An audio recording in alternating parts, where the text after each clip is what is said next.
This is the Lost Timeline. Kwento ko sa inyo ang mga alternatibong kasaysayang posibleng nangyari sa Pilipinas. Tara, samahan niyo ako!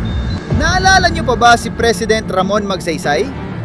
Kilala siya sa paglaban sa korupsyon at sa pagiging malapit sa karaniwang mamamayan.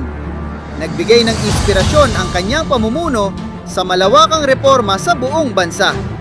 Sa alternatibong kasaysayang ito, nakaligtas si Ramon Magsaysay sa trahedya ng plane crash sa Cebu at ipinagpatuloy ang pamumuno sa Pilipinas sa kasagsagan ng Cold War. Kung nabuhay siya, papalawakin niya ang mga programa sa reforma sa lupa, dahilan upang magkaroon ng sariling lupain ang libu-libong magsasaka sa unang pagkakataon. Nagpatayo rin ang kanyang administrasyon ng mga bagong kalsada at pampublikong paaralan upang mapabilis ang pag-unlad ng mga probinsya. Nagtayo rin ang pamahalaan ng malawak na railway network mula Maynila patungong Luzon, Visayas at Mindanao. Noong 1960, itinayo ng Pilipinas ang kauna-unahang nuclear power plant nito. Sa larangan ng edukasyon, dinagdagan niya ang pondo para sa mga science at engineering program upang makasabay ang Pilipinas sa mabilis na pag-unlad ng teknolohiya sa Asya. Samantala, naging mas disiplinado at moderno ang militar habang nakatuon ang gobyerno sa pagbabawas ng kahirapan upang mahina ang suporta sa mga rebeldeng komunista.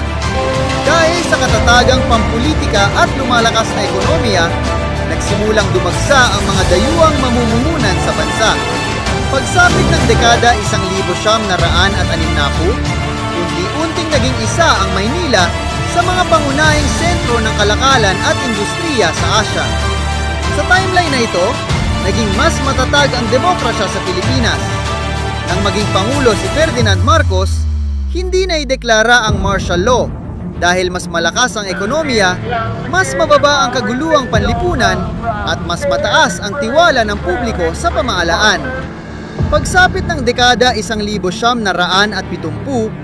umusbong ang Pilipinas bilang isa sa pinakamalalakas na demokrasya at ekonomiya sa Timog Silangang Asya. Lahat dahil isang eroplano ang ligtas na nakalapag sa halip na bumagsak sa kabundukan ng Cebu.